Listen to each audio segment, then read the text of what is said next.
আসসালামু আলাইকুম প্রিয় দর্শক, অন্য মঞ্চের আলাপচারিতায় আপনাদের সকলকে স্বাগত জানাচ্ছি। আসসালামু আলাইকুম রহমতুল্লাহি ওবরকাতুহু। সম্মানিত দর্শক, বাংলাদেশের আকাশে কয়েকদিন আগে অদ্ভুত এক আলোর ঝলকানি দেখা গিয়েছিল। এমন আলো আমরা আসলে কখনো দেখিনি আমাদের এই বাংলার আকাশে। আলো দেখা গিয়েছে কক্সবাজার সমুদ্র সৈকত থেকে, আলো দেখা গিয়েছে খুলনা থেকে, বরিশাল থেকে এবং দেশের দক্ষিণাঞ্চল বিশেষ করে গোপালগঞ্জ থেকে। এই আলো কোত্থেকে এলো? বর্ণালী পুরো আকাশ জুড়ে। যদি আপনার কোনো অভিজ্ঞতা না থাকে, এই আলো আপনার কাছে মনে হবে জিব্রাইলের ডানা।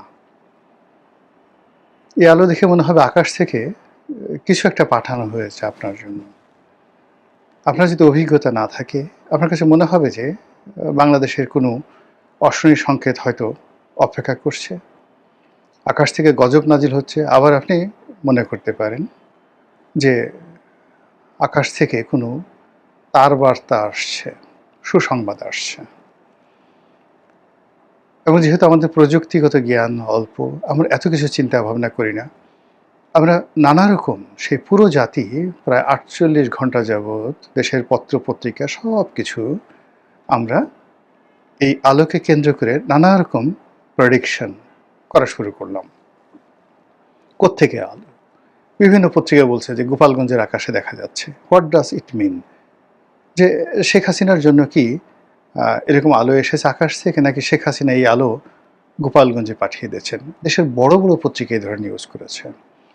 আবার যারা কক্সবাজারকে হাইলাইট করার চেষ্টা করেছেন, তারাও ঠিক ওইভাবে নিউজ করেছে। পরবর্তীতে দেখা গেল যে মূলত ভারত তাদের যে ক্ষেপণাস্ত্র, নতুন একটা ক্ষেপণাস্ত্র তারা আবিষ্কার করেছে, যেটিকে বলা হয় আন্তঃমহাদেশীয় ব্যালিস্টিক মিসাইল। অর্থাৎ এশিয়া মহাদেশের এক প্রান্ত থেকে অপর প্রান্ত পর্যন্ত আঘাত হানার মতো দূরপাল্লার ক্ষেপণাস্ত্র তারা আবিষ্কার করেছে এবং এই আবিষ্কারটি তারা পরীক্ষা করেছে মহাকাশে। এবং এটা পরীক্ষা করতে গিয়ে তারা বঙ্গোপসাগরের যে উপকূল, সেই উপকূলকে তারা ব্যবহার করেছে এবং বিশেষত ওটার যে আলোক বিস্ফোরণ, ওটা বাংলাদেশের আকাশে ছড়িয়ে পড়েছে। এখন এই সময়টিতে যে এই ক্ষেপণাস্ত্রের তাদের যে বিস্ফোরণ বা ক্ষেপণাস্ত্রের যে পরীক্ষা, এটার হেতু কী এবং এটা কেন এই বাংলাদেশ মানে সীমান্তে এটা দেখা গেল?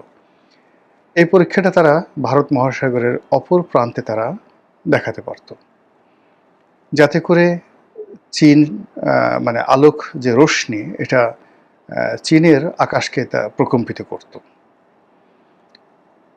অথবা তারা এমনভাবে করতে পারত যেটির আলোক রশ্মি এটা দেখা যেত পাকিস্তানে, দেখা যেত ধরুন ইন্দোনেশিয়াতে, মালাক্কা। অর্থাৎ তারা যদি সমুদ্রে করত, তাহলে ভারত মহাসাগরের এমন জায়গাতে করতো যেটা পুরো মালাক্কা প্রণালী, অর্থাৎ ইন্দোনেশিয়া, মালয়েশিয়া, সিঙ্গাপুর, এই এলাকাতে একটা ভীতি ছড়িয়ে পড়তো বাংলাদেশের মতো করে। চীন সাগরের যেটা সাউথ চায়না সি, দক্ষিণ চীন সাগর, উত্তর চীন সাগর, এই দুটো চীন সাগর ভারত মহাসাগরের সাথে যে সংযোগ রয়েছে, এখানে তারা অনায়াসে তাদের সেই ক্ষেপণাস্ত্রের যে পরীক্ষার আলো ওখানে ছড়িয়ে দিতে পারত। তো তারা সিঙ্গাপুর, মালয়েশিয়া, ইন্দোনেশিয়া এই অঞ্চলকে টার্গেট করেনি। আফগানিস্তান, পাকিস্তান, বেলুচিস্তান, কাজাকিস্তান, উজবেকিস্তান এই অঞ্চলকে টার্গেট করেনি। তারা চীন, হংকং এই অঞ্চলকে টার্গেট করেনি, তাইওয়ানকে টার্গেট করেনি। তারা কেন বাংলাদেশের মতো একটা ক্ষুদ্র রাষ্ট্র, এই রাষ্ট্রের উপকূলে এরকম একটা বিস্ফোরণ ঘটালো? এটা কি আমাদেরকে কোনো মেসেজ দেওয়ার জন্য, আমাদেরকে ভয় দেখানোর জন্য, আমাদের সঙ্গে শক্তিমত্তা প্রদর্শন করার জন্য, অথবা আগামীতে আমাদের সঙ্গে তাদের কেমন সম্পর্ক হবে সেই বিষয়গুলো জানান দেওয়ার জন্য? কিন্তু ঘটনা যাই হোক না কেন, আমরা ৪৮ ঘন্টা পর আমাদের পত্রপত্রিকা এই খবর প্রকাশ করলো যে ভারত তাদের যে ব্যালিস্টিক মিসাইল, আন্তঃমহাদেশীয় ব্যালিস্টিক মিসাইল, এটা তারা পরীক্ষা চালিয়েছে। ভালো কথা। এর আগে, অর্থাৎ এই যে ব্যালিস্টিক মিসাইল তারা ছুড়ল, তার আগে আরেকটি ঘটনা ঘটেছে। তারা দক্ষিণ পূর্ব এশিয়ার বা এশিয়ার ১১টি রাষ্ট্রের সঙ্গে যৌথভাবে নৌ মহড়া চালিয়েছে সাগরে, কিন্তু বাংলাদেশকে এর মধ্যে ডাকেনি। এই মহড়ায় বাংলাদেশকে অংশগ্রহণ করেনি। অর্থাৎ দক্ষিণ পূর্ব এশিয়া সহ অন্যান্য যে দেশগুলো রয়েছে সেখানকার ১১টি দেশকে তারা নিজেদের কৌশলগত মিত্র, সঙ্গী বা মহড়ার সঙ্গী হিসেবে তারা সিলেক্ট করেছে, কিন্তু বাংলাদেশকে সেই গ্রুপে তারা নেয়নি। এই গেল মেসেজ, একদিকের মেসেজ। অন্যদিকে যেটা হলো, আমাদের চট্টগ্রাম বন্দরে তারা একটি যে যুদ্ধ জাহাজ পাঠিয়েছে। কেন পাঠিয়েছে, কি পাঠিয়েছে আমরা জানি না। এটা কি বন্ধুত্বের নিদর্শন, নাকি এটা কোনো জিওলজিক্যাল সার্ভে, নাকি এটি কোনো থ্রেট, নাকি বাংলাদেশ নৌবাহিনীর সঙ্গে আলাদা করে ভারতীয় নৌবাহিনী কোনো মহড়া দেবে, আমরা কিচ্ছু জানিনি। তো আগে যদি আপনি চিন্তা করেন যে তারা যে যৌথ মহড়া করলো, সেখানে আমাদেরকে দাওয়াত করলো না, এরপরে আবার আমাদের দেশে একটা নৌবাহিনীর জাহাজ তারা পাঠিয়ে দিল, এবং তাও চট্টগ্রাম বন্দরে।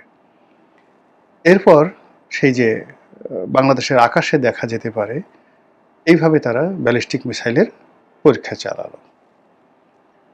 এরপরে যদি আপনি চিন্তা করেন যে আসামে যে বিজেপির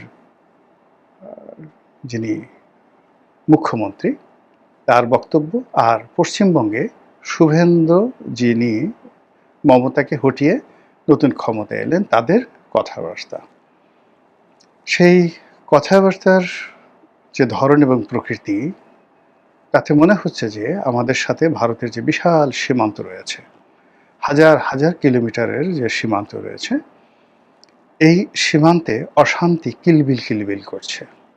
আর এই অশান্তির মধ্যেই খবর দেখলাম, এটা গতকালের খবর, একটি সীমান্তে তারা দুজন বাংলাদেশিকে গুলি করে মেরে ফেলেছে ভারতীয় বিএসএফ, এবং তারা গর্ব করে বুক ফেলিয়ে বলছে তারা কি কারণে এই গুলি চালিয়েছে। যখন বিএনপি ক্ষমতায় এলো, আমরা বেশ আশ্বস্ত হয়েছিলাম। এর কারণ হলো, বাংলাদেশে যিনি রাষ্ট্রদূত ছিলেন প্রণয় ভার্মা, ইউনূস জামানাতে তার সে কি দাপট, কাউকে পাত্তা দিতেন না, করতেন না, পায়ের পর পা তুলে বসতেন। তারপরে তার আগে আওয়ামী লীগ জমানাতে তো যিনি বাংলাদেশের রাষ্ট্রদূত ছিলেন, বলতে গেলে মনে হতো তিনি দেশটি চালাচ্ছেন, তিনি সেই ভারত সরকারের ভাইসর, এরকম একটা ভাবসাব ছিল। তো যখন নতুন সরকার ক্ষমতা এলো, তখন প্রণয় ভার্মা যিনি রয়েছেন, তিনি বিভিন্ন মন্ত্রীদের সঙ্গে দেখা করলেন, পররাষ্ট্রমন্ত্রীর সঙ্গে দেখা করলেন, তারপর স্বরাষ্ট্রমন্ত্রীর সঙ্গে দেখা করলেন, এবং স্বরাষ্ট্রমন্ত্রীর সঙ্গে সালাউদ্দিন সাহেবের সঙ্গে যখন দেখা করলেন, তিনি বেশ কাছুমাছু হয়ে বসেছিলেন। আর পত্রিকায় যেটা হেডলাইন এলো যে স্বরাষ্ট্রমন্ত্রী বলেছেন যে সীমান্তে যেন অতীতের মতো কোনো ঘটনা না ঘটে। আমরা তো গর্বে একেবারে অস্থির যে এরকম বীর, এরকম সাহসী, এরকম যাকে বলা হয়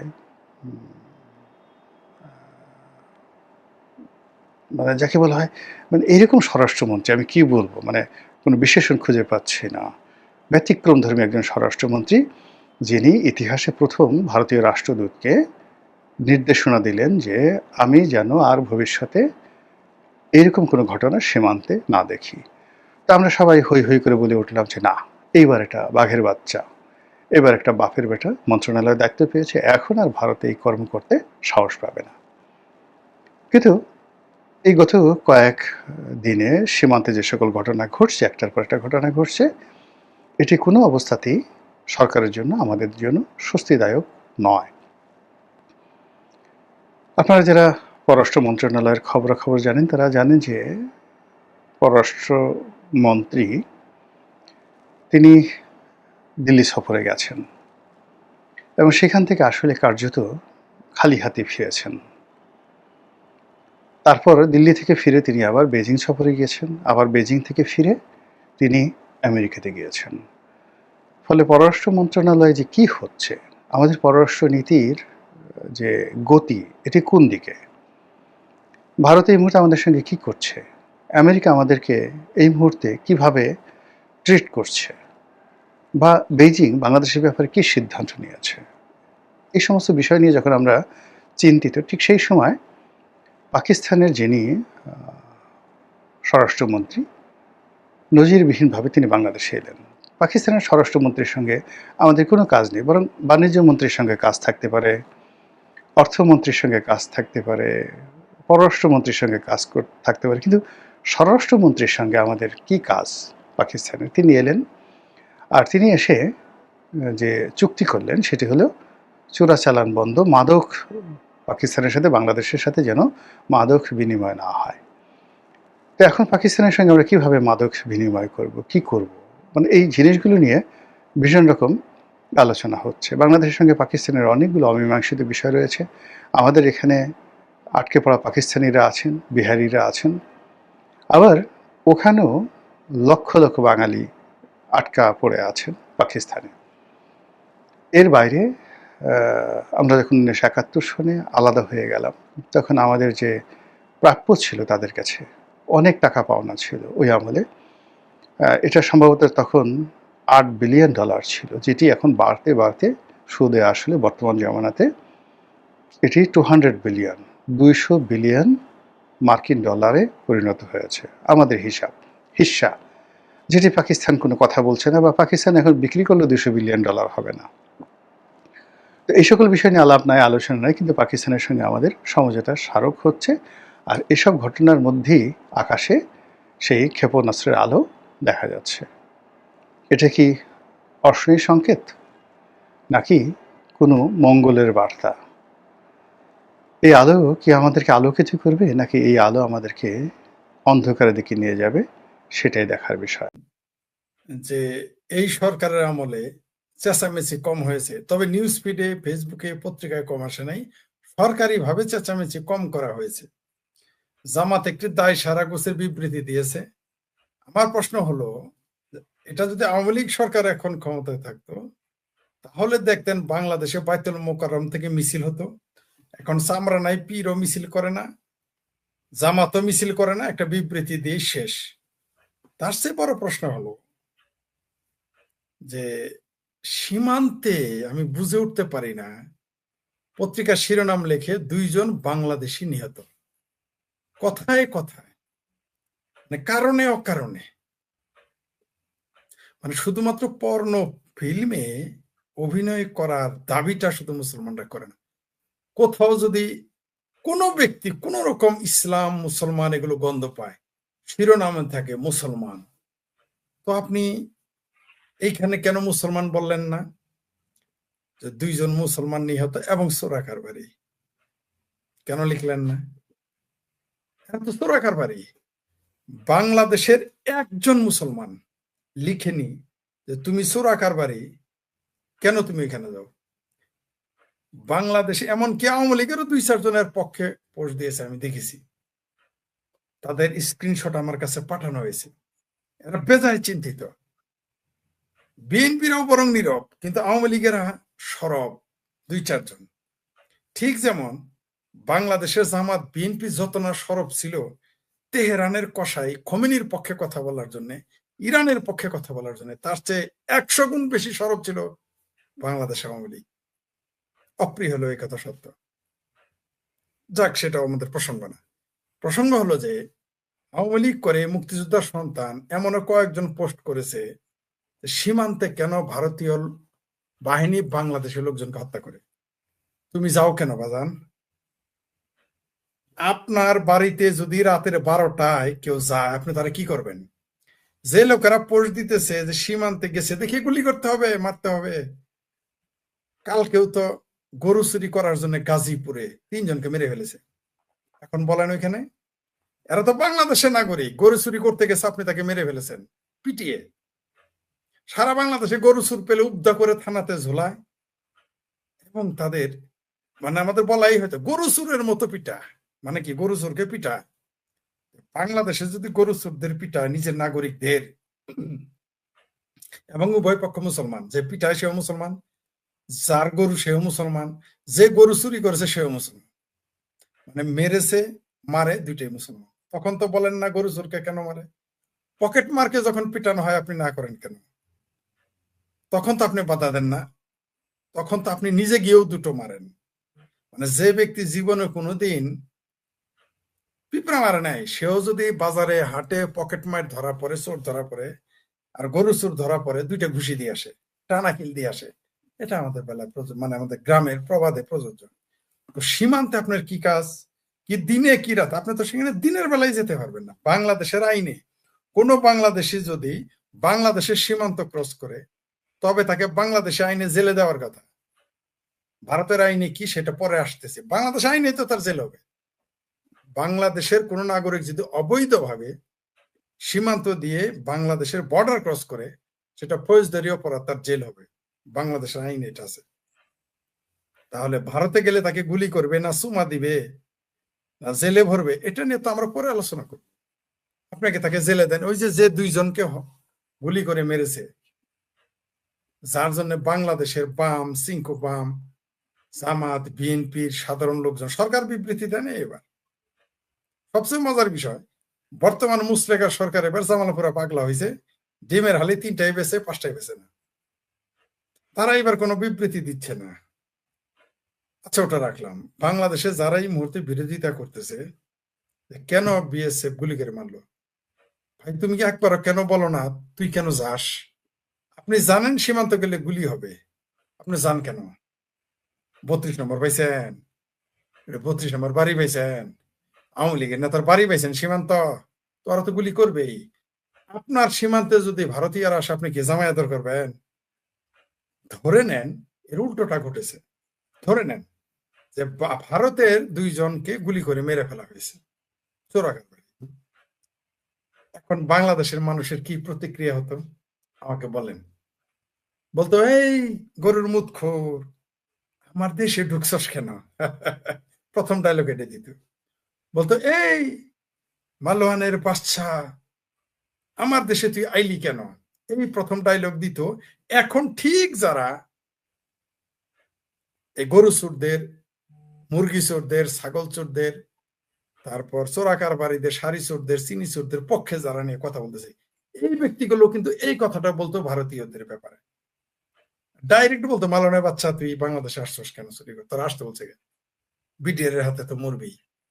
এখন কেন তা বলে না? এগুলো হচ্ছে বদমাইশি, হিপোক্রেসি। আপনি ওখানে কেন যান? ভারতীয়দের কোনোদিন আচ্ছা, আপনি আপনার বয়স কম না, আপনার অভিজ্ঞতা কম না, আপনার সাংবাদিকতা জীবনের অভিজ্ঞতা কম না, আপনার জীবনে আপনি কোনোদিন শুনেছেন যে একজন ভারতীয়কে বাংলাদেশি বিডিআর বা বিএসএফ গুলি করে মেরেছে বর্ডার ক্রস করার কারণে? নাই, কারণ তারা তা করে না। এরা ঘাওরামি করে এবং চুরি করতে যায়, তাই মারা পড়ে যায়। কেন? আর পত্রিকায় দেখেন শিরোনামগুলো দেখেছেন তো, যে 2জন বাংলাদেশি সীমান্তে ভারতীয় সীমান্ত রক্ষীর হাতে নিহত, এইভাবে শিরোনাম আসে। এখন কেন লেখেন না 2জন মুসলমান, 2জন চোরাকারবারি? শরম করে না? যে নাম লিখতে শরম করে ওই কাম করতে যান কেন? এখন তো বাংলাদেশের বিডিআর এর পক্ষ থেকে, বিজিবির পক্ষ থেকেই তো বিবৃতি দেওয়া হয়েছে যে চোরাকারবারির কারণে তারা গুলিবিদ্ধ। এটা বাংলাদেশ সরকারের বিবৃতি, সরকারি বাহিনীর বিবৃতি। আর সরকারি ব্যাপারে কোনো বিবৃতি দেয় নাই সরকারি ভাবে। বিএনপির কোন নেতা ব্যাপারে কথা বলে নাই। আর যদি কেউ কথা বলে আমি তাদের বলবো, যেমন কেসি গেট রিজভী সাহেব বলছেন সীমান্তে হত্যা বন্ধ করতে হবে, তুমি যাও কেন? আমার বাড়িতে আপনি ঢেলাবেন আর আপনার নাকে আমি বাটাইল মারবো না, আপনার চোখে বাটাইল মারবো না, এটা আপনি আশা করেন কেন? আপনি যায়েন না, না গেলেই তো হয়। আপনারা ইন্ডিয়া বয়কট করেছেন, ইন্ডিয়ার সীমান্তে কি কাজ? বরং আপনি দেখবেন যে এই যে 2জন নিহত হয়েছে তাদের গুলিবিদ্ধ অবস্থায় হাসপাতাল নিয়ে যাওয়া হয়েছিল। বাংলাদেশ হলে কি তাদের আপনি হাসপাতালে নিতেন? বলেন তো বুকে হাত দিয়ে, যে বাংলাদেশে এই যদি ভারতীয় চোরাকারবারি হতো তাদের আপনি হাসপাতালে নিতেন? নিতেন না।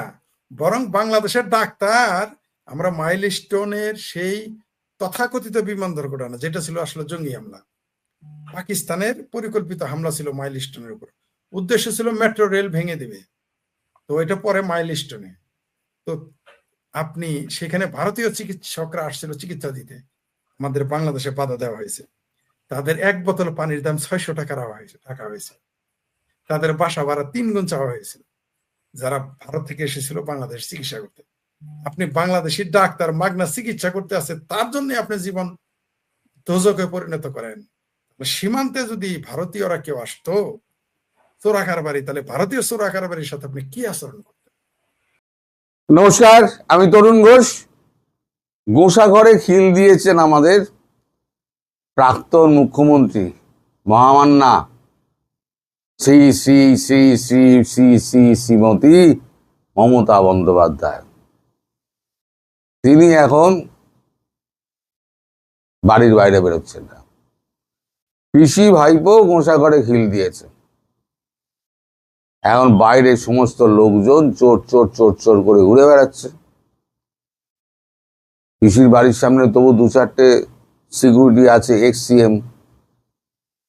এদিকে অভিষেকের বাড়ির সামনে তো বিলকুল ফাঁকা। যে পাচ্ছে ওই বাড়ির গেটের সামনে, শান্তিনিকেতনের গেটে তৃণমূলের পতাকাকে খুলে দিয়ে ওইখানে বিজেপির পতাকা লাগিয়ে দিচ্ছে। আর তাতস্বরে মাইক বাজিয়ে চোর তৃণমূল চোর, চোর তৃণমূল চোর, তৃণমূলের সর্দার তুই বেরো, তোর হবে মারধর। এই হচ্ছে গান। আর গানের যা সমস্ত কথাবার্তা পরবর্তীগুলোকে সেগুলো না উল্লেখ করাই ভালো। তাতে পরে আপনারাও লজ্জা পাবেন, আর আমারও বলতে একটু কুণ্ঠা বোধ হচ্ছে। এই হচ্ছে প্রাথমিক পর্যায়। এরপরে ব্যাপারটা কোথায় গিয়ে দাঁড়াবে সেটা বলা খুব মুশকিল। কারণ জনতার রোষ এত যে উনি তো কাউকে শান্তিতে থাকতে দেননি। এই পিসি ভাইপো কাউকে শান্তিতে থাকতে দেয়নি। জনগণের উপরে স্টিম রোলার চালিয়েছেন, একের পর এক নির্যাতন, অর্থের অপচয়, মুসলমানদের ভুল বোঝানো, তাদেরকে হিন্দুদের বিরুদ্ধে খেপিয়ে দেওয়া, এবং মুসলমানরা সব এখন বুঝে গিয়েছে। এখন এই যে ছবি টবি দেখা যাচ্ছে, সেখানে কিন্তু হিন্দুদের সঙ্গে ওই ফেস টুপি পরা মুসলমানরাও আছে। তারাও এসে 2-4টে কথা বলে যাচ্ছে। তাকে আটকাবেন উনি? আগে যখন মুখ্যমন্ত্রী যাচ্ছেন, তার তো সিকিউরিটি আছে, মেনে নেওয়া যায়। কিন্তু অভিষেককে একজন সাধারণ এমপি, মেম্বার অফ পার্লামেন্ট, তার সুরক্ষার জন্য ব্যাপক পুলিশি ব্যবস্থা, 19টা গাড়ির কনভয়। ওই কালকে শুনলেন, একদিন শোনালাম যে তার স্ত্রী এপার থেকে ওপারে যাবেন, মন্দিরে পুজো দিতে 2 ঘন্টা রাস্তা বন্ধ থাকতো, এপার থেকে ওপারে গিয়ে পুজো দেবেন। মানুষের দুর্দশার সীমা ছিল না। ওই অঞ্চলে বাস চলাচল বন্ধ হয়ে গিয়েছিল। এবার সাধারণ পাবলিকের কি অবস্থা বলুন। ওই একদম ওই মোড় থেকে আপনার কালীঘাট মোড় থেকে আপনার এই দিকে আসতে মোটামুটি যদি হেঁটে আসেন তাহলে 1 ঘন্টার বেশি সময় লাগবে। বয়স্ক মানুষদের কি অবস্থা হতো। অটোও চলতে দিত না। সেখানেও ভোর তল্লাশি। অটোওয়ালা বিরক্ত হয়ে রাস্তা ছেড়ে দিয়েছিল।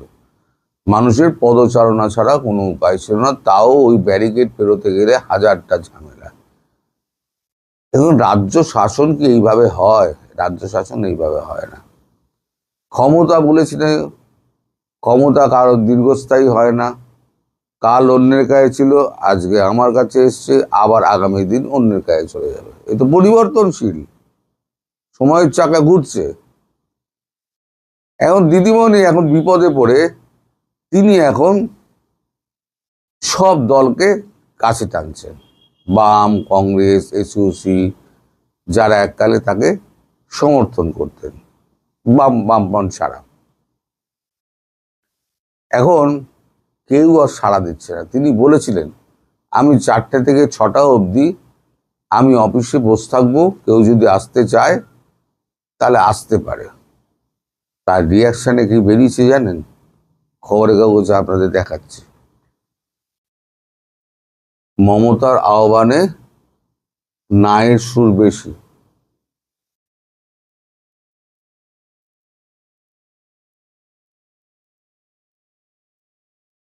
না সুরই ভারী। এখানে লিখছে বিরোধীদের সর্বভারতীয় মঞ্চ ইন্ডি জোট, মানে ইন্ডিয়া যাকে বলে, ইন্ডি জোটের তো পিন্ডি উনি নিজে পাকিয়ে দিয়েছেন। এত ইন্ডির নামে গালাগালি করেছেন।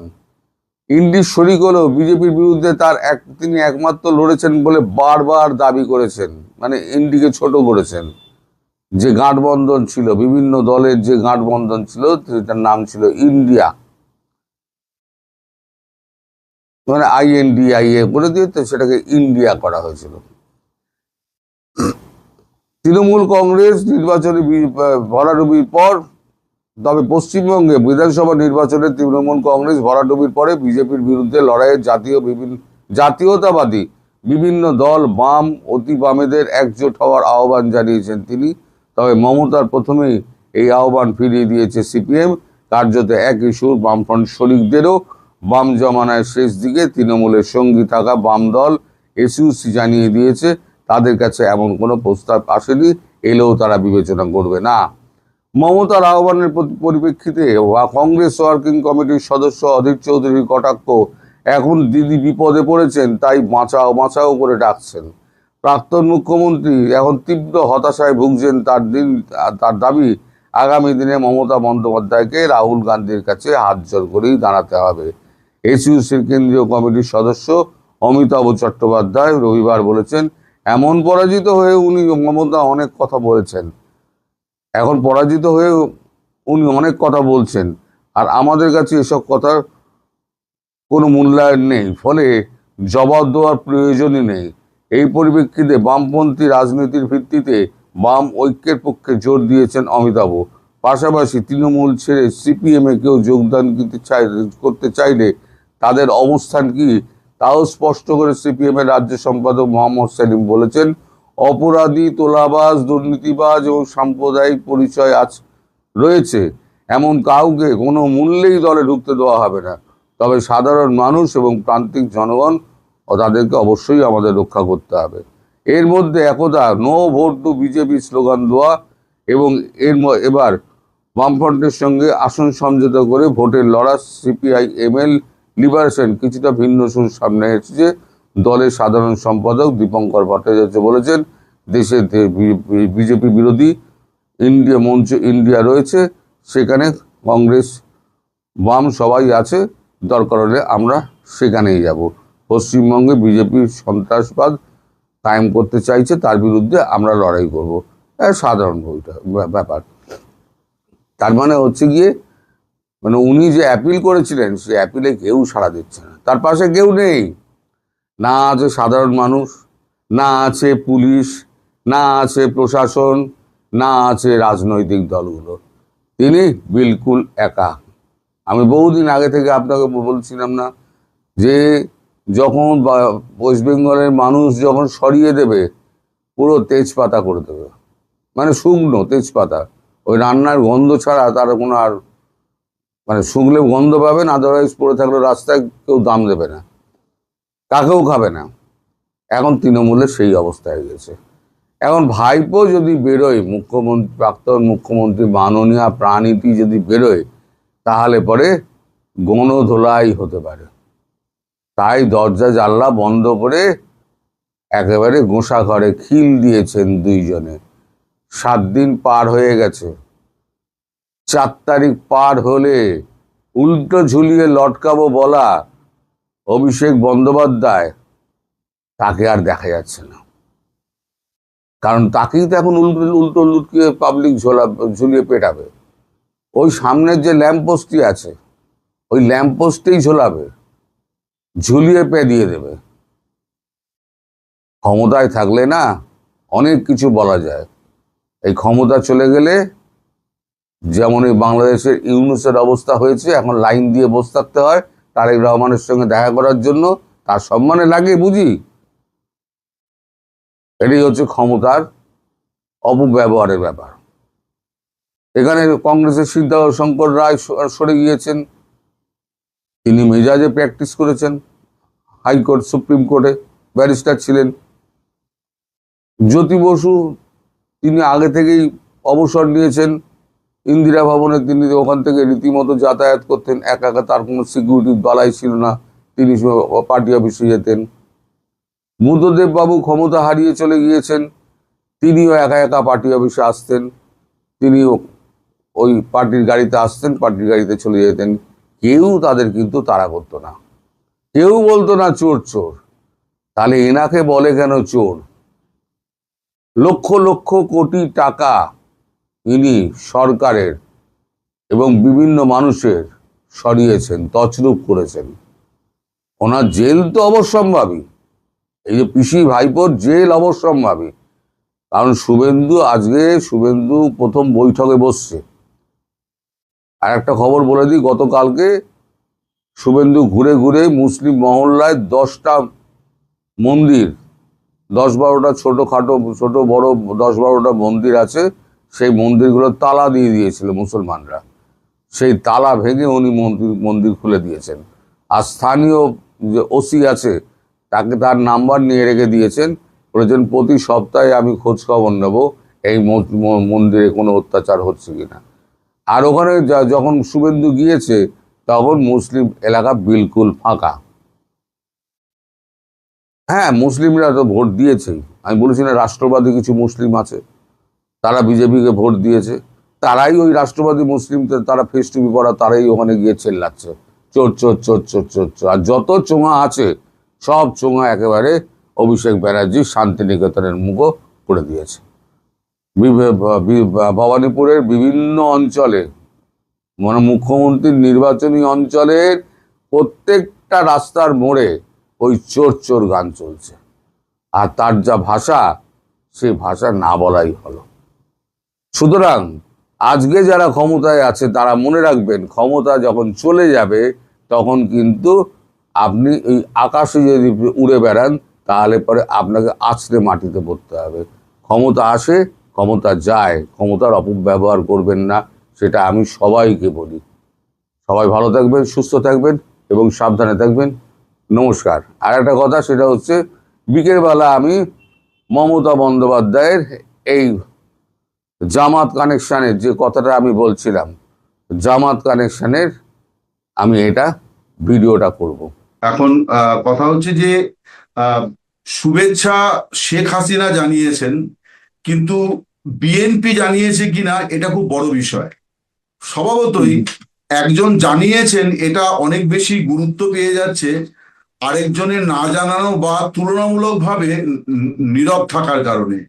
আমার মনে হয় যে যদি বিএনপির তরফেও, বিএনপির একজন ইনফরমেশন সেক্রেটারি, তিনি বা ভারতের একটি মিডিয়াকে শুভেচ্ছা জানিয়েছেন, সঙ্গে উনি মানে বিপুল আশা ব্যক্ত করেছেন যে তিস্তার জল এবার পাওয়া যাবে, কারণ আগের সরকারের বিরোধিতার জন্য, রাজ্য সরকারের বিরোধিতার জন্য পাওয়া যায়নি। কিন্তু বিএনপির কোনো নেতৃস্থানীয় ব্যক্তি কিন্তু মানে শুভেন্দু অধিকারীকে শুভেচ্ছা জানিয়েছেন বলে আমি অন্তত জানি না। আমার মনে হয় যে বাকিদের নীরবতার কারণেই হাসিনার শুভেচ্ছা ব্যক্তটাকে একটু বড় করে দেখা হচ্ছে এবং সেটাকে তার মধ্যে হয়তো কোনো অর্থ খোঁজা হচ্ছে। অর্থ তো একটাই, দেখুন বিজেপি তো ভারতের শাসক দল, কেন্দ্রেরও শাসক দল, রাজ্যেরও শাসক দল। বিজেপি সরকারের সময়তেই শেখ হাসিনা ভারতে এসেছেন। সো এইগুলো তো একটা খুব স্বাভাবিকভাবে এই জিনিসটা চলে আসে। প্রতিটি দল তাকে সসম্মানে ভারতে অতিথি হিসেবে রাখার জন্য সম্মতি দেয়। ফলে এবং সেটা কিন্তু পার্লামেন্ট হাউসে সেই বৈঠকটি হয়েছিল, ভারতের বিদেশ মন্ত্রী সেখানে তাদেরকে বিস্তারিত মানে যতটুকু সম্ভব জানিয়েছিলেন। স্বভাবতই শেখ হাসিনার এই যে বিষয়টা, এই বিষয়টি আইনি বিষয়। এখানে ভারত সরকারের কোনো প্রভাবকে শুভেন্দু অধিকারীর দ্বারা প্রভাবিত হওয়ার বিষয় নয়। ভারত সরকার নিজেই তো তাকে আশ্রয় দিয়েছে, ফলে এই প্রশ্নটা খুব আলাদা করে আসে না। আশ্রয় দিয়েছে শুধু তাই নয়, তার প্রত্যর্পণের বিষয়গুলি নিয়ে আমরা যতটুকু যা শুনেছি সরকারিভাবে সেইভাবে কোনো বিবৃতি দেওয়া হয়নি।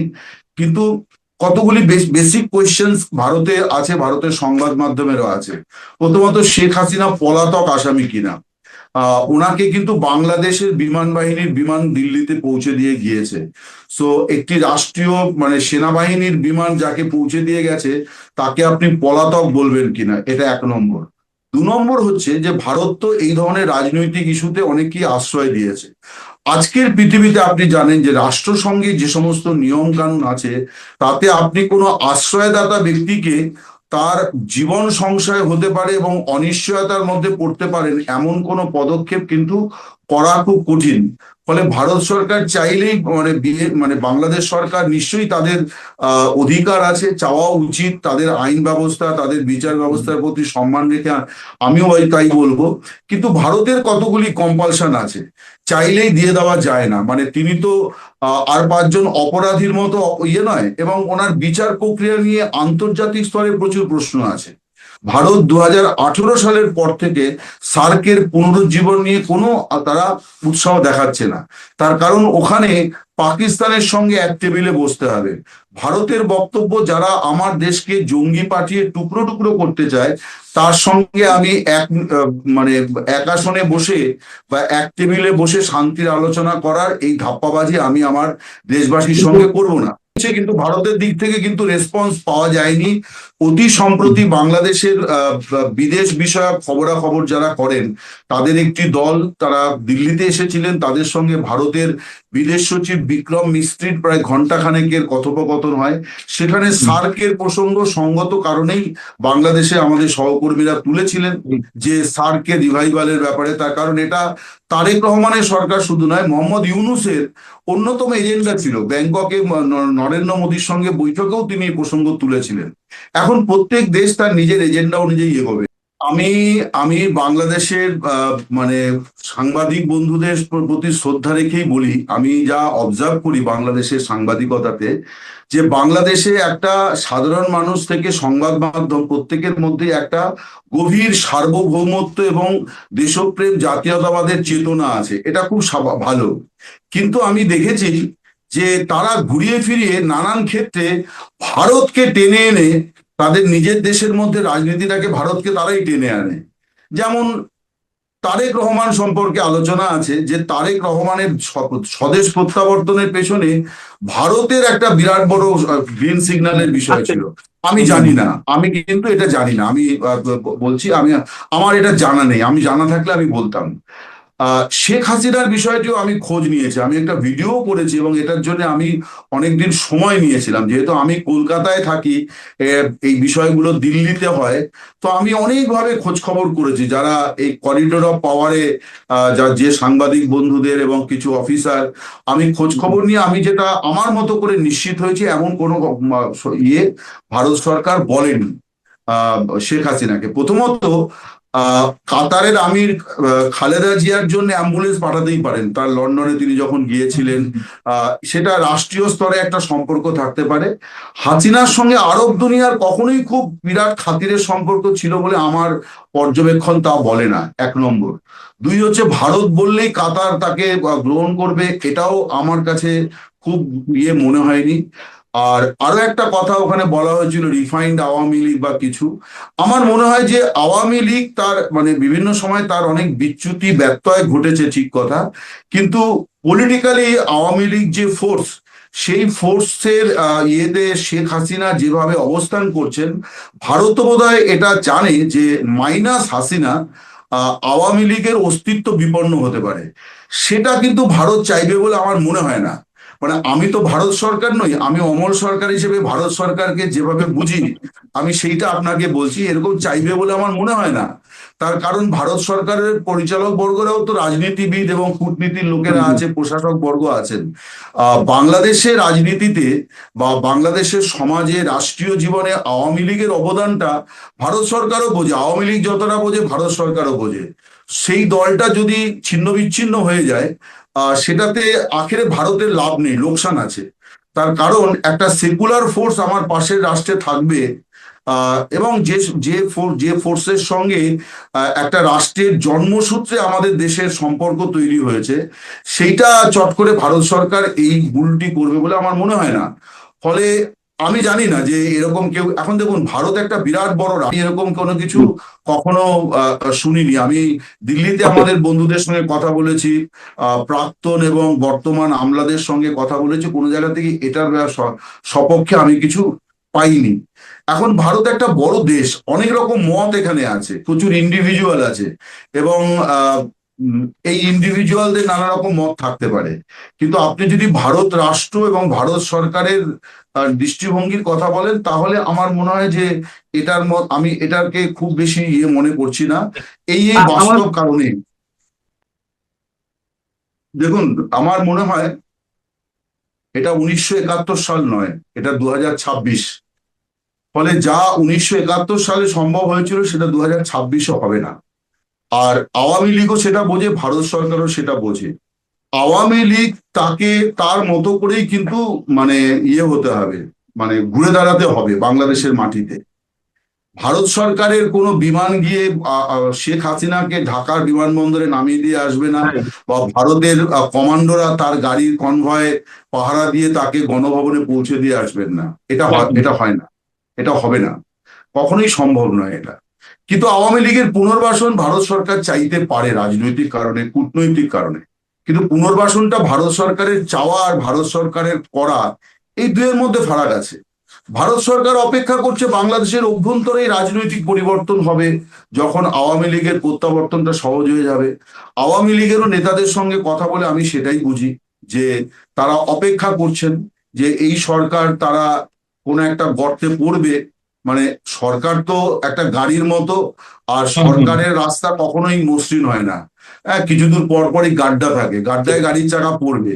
তো বিরোধীরা সবসময় তার জন্য অপেক্ষা করে, আওয়ামী লীগ অপেক্ষা করছে যে তারেক রহমানের সরকার যখন খানিকটা বিপাকে পড়বে আরো, তখন আওয়ামী লীগের বিষয়টিকে আরো বেশি পক্ষে আরো বেশি জনমত তৈরি হবে।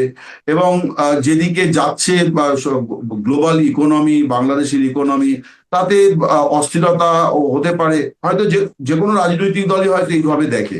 এখানে আমি কখনো কখনো যে কথাবার্তা হয় তাতে এটাই বুঝি, ভারত সরকার এইরকম মানে প্রহরা দিয়ে বা তারেক রহমানের সরকারকে চাপ দিয়ে যে একে এই করতে হবে, এই ওই করতে হবে, এই পথে সে কেন যাবে? তার কারণ বাংলাদেশে সেটি একটি নির্বাচিত সরকার। এই নির্বাচিত সরকারের সঙ্গে তো ভারত সরকারের শুধুমাত্র আওয়ামী লীগ নিয়ে ভাবলে হবে না। ভারত সরকারের তার বাণিজ্য আছে, তার কূটনৈতিক সম্পর্ক আছে, আর অনেক কিছু আছে, অনেক কিছু আছে। সো এইটা একটা প্রসেসের মধ্য দিয়েই হবে আমার মনে হয়, যা হওয়ার। ফলে এটা আওয়ামী লীগের হাতেই আছে। প্রথমে আমি দুটি কথা বলি যে মানে আমি চাই বাংলাদেশ তাদের ন্যায্য হিস্সা এবং উপযুক্ত পরিমাণে জল পাক। এটা আমি ব্যক্তিগতভাবে চাই, একটি প্রতিবেশী দেশের নাগরিক হিসেবে আমি চাই। আমি সর্বদাই বাংলাদেশের মঙ্গল চাই। কিন্তু এখানে আমি ব্যক্তি, আমার চাওয়া আর ভারত সরকার, ভারত রাষ্ট্রের চাওয়া, বা বা একজন মুখ্যমন্ত্রীর চাওয়া বা একজন প্রধানমন্ত্রীর চাওয়া, দুটোর মধ্যে বিরাট বড় ফারাক আছে। আমি ভারত সরকার কি করবে আমি তো বলতে পারবো না, কিন্তু আমি কতগুলো, এই যেমন আওয়ামী লীগ বিষয়ে আপনাকে বললাম, এরকম ভাবে আমি কিছু বাস্তব পরিস্থিতি আপনার সামনে ব্যাখ্যা করতে পারি। অনেকে এটা বলছেন যে মমতা বন্দ্যোপাধ্যায়ের আপত্তিতে তিস্তা চুক্তি হয়নি। এটা একদম খাঁটি কথা। সেটা 2012 সালের, যখন মনমোহন সিং প্রধানমন্ত্রী ছিলেন, এবং তিনি সেই চুক্তিটি করেননি কারণ মমতা বন্দ্যোপাধ্যায় তার সঙ্গে যাননি। মমতা বন্দ্যোপাধ্যায়ের আপত্তির জায়গাটা ছিল যে আমি মুখ্যমন্ত্রী, আমাকে না জানিয়ে আমার রাজ্যের বহমান একটি নদীর জলের ব্যাপারে বিদেশের সঙ্গে চুক্তি হচ্ছে। তো পরবর্তীকালে উনি এই চুক্তিটা করা উচিত কিনা তাই নিয়ে উনি কমিশন করেছিলেন, যে জল কতটা কি আছে, কিন্তু সেগুলো কোনোটাই এগোয়নি। তাৎপর্যপূর্ণ হচ্ছে যে এর 2 বছরের মাথায় কিন্তু নরেন্দ্র মোদী প্রধানমন্ত্রী হয়েছেন বিজেপির। এই তারপরে এই যে 14 বছর কেটে গেল, আজকে 2026, কেন্দ্রীয় সরকার কিন্তু কখনো পশ্চিমবঙ্গের মমতা বন্দ্যোপাধ্যায় সরকারকে চাপ দেয়নি যে তিস্তা জলের ব্যাপারে আপনি সায় দিন। কেন দেয়নি? দেয়নি তার একটা বড় কারণ আমার যেটা মনে হয়, আমি আবারও বলবো যে আমার যা মনে হচ্ছে একজন সাংবাদিক হিসেবে কিছু উপলব্ধিতে আমি বলছি, উত্তরবঙ্গ অর্থাৎ তিস্তা নদী, আপনাদের যেমন উত্তরবঙ্গে প্রবাহিত, আমাদেরও উত্তরবঙ্গের নদী, ওটা হচ্ছে প্রধান নদী তিস্তা। দক্ষিণবঙ্গের প্রধান নদীর নাম হচ্ছে গঙ্গা।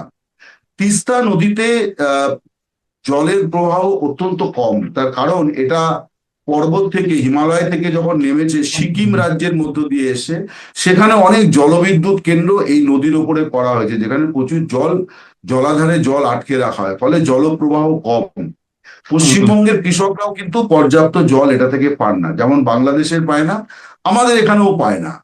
এখন বিজেপি কেন তারপরেও, মনমোহন সিং রাজি হয়েছিলেন, নরেন্দ্র মোদী কেন রাজি হননি? আবারও আমি বলি, আমার কাছে নির্দিষ্ট কারণ জানা নেই। বাস্তব পরিস্থিতি যেটা মনে হয়, বিজেপির রাজনৈতিক ভিত্তিভূমি বা সমর্থনের ভিত্তিভূমি, একটা বড় ভূমি হচ্ছে উত্তরবঙ্গ। তারা 2021 সালে যে 77টি আসন পেয়েছিল, তার একটা বড় অংশ তারা পেয়েছিল উত্তরবঙ্গে। তাদের এমপিরা অনেকেই উত্তরবঙ্গ থেকে জয়ী হয়েছিলেন, এবং উত্তরবঙ্গে এবারও তারা বিপুল জয় হাসিল করেছে। এবং উত্তরবঙ্গের মানুষের একটা বঞ্চনার অভিযোগ আছে, যে আমরা বঞ্চিত দক্ষিণবঙ্গের দ্বারা। স্বভাবতই বিজেপি নেতৃত্ব কখনো এই জল চুক্তির ব্যাপারে খুব বেশি অগ্রসর হয়নি। ফলে মমতা ব্যানার্জির আপত্তিটা 2012 সালে, যদি 2014-15 থেকে 2024-26-এও তিনি আপত্তি করতেন, তাহলে সেটা শুধুমাত্র তার দায়ও হতো। আমার মনে হয় যে এখানে অন্য রাজনৈতিক সমীকরণও আছে, যে কারণে এই জল দেওয়া হয়নি, এটা নিয়ে আর কোনো অগ্রগতি হয়নি। এইটা 1 নম্বর। তো এখন শুভেন্দু অধিকারী তিনি তো এই বাস্তবতাকে এড়িয়ে কতটা এগোতে পারবেন এটা আমার জানা নেই, আমি তো তার হয়ে কথা বলতে পারবো না। কিন্তু আমি বাস্তব পরিস্থিতিটা আপনাকে বললাম, যে এই জল দেওয়ার ক্ষেত্রে আবার উত্তরবঙ্গের মানুষের মধ্যে যে বঞ্চনার অভিযোগ আছে, যে আমরা বঞ্চিত, কারণ সেখানকার লোকেরা কিন্তু জল দেওয়ার ব্যাপারে তীব্র আপত্তি করেছিলেন। মানে এটা ব্যক্তি মমতা ব্যানার্জির আপত্তি শুধু নয়, উত্তরবঙ্গের মানুষেরও আপত্তি ছিল। অনেক মানে প্রতিবাদ মিটিং মিছিল হয়েছে। যুক্ত এটুকুনি করতে চাই যে বাংলাদেশের যে সার্বিক অবস্থা, সেই অবস্থায় আপনার আওয়ামী লীগের জন্য এখন আমি কালকে আরেকটা জিনিস আমার কাছে মনে হয়েছে, যে আওয়ামী লীগ অনেক ধরনের ক্রান্তিকাল অতিক্রম করেছে, এখন আমরা একটা পরীক্ষা অতিক্রম করছি। এটাকে আমি ক্রান্তিকালও বলবো না, কারণ আমাদের হয়তো কিছু ভুল টুল থাকতে পারে, কারণ আমরা স্বাধীনতা বিরোধী জঙ্গি গোষ্ঠীকে মানে আপন ভেবেছিলাম। আমরা ভেবেছিলাম যে এরা বাংলাদেশে কোএক্সিস্ট করবে, এবং বঙ্গবন্ধু থেকে শেখ হাসিনা সবাই কিন্তু ওই নেলসন ম্যান্ডেলা নীতি গ্রহণ করেছিলেন এদেরকে, কারণ এরা তো বাংলাদেশের মানুষ। কিন্তু দেখা গেল যে এরা তো আত্মীকরণ হয়নি, এরা বঙ্গবন্ধুকে সময়টা শেষ হয়ে গেছে হারুন ভাই। হত্যা করেছে, শেখ হাসিনাকে ক্ষমতা থেকে সরানোতে ব্যবহৃত হয়েছে।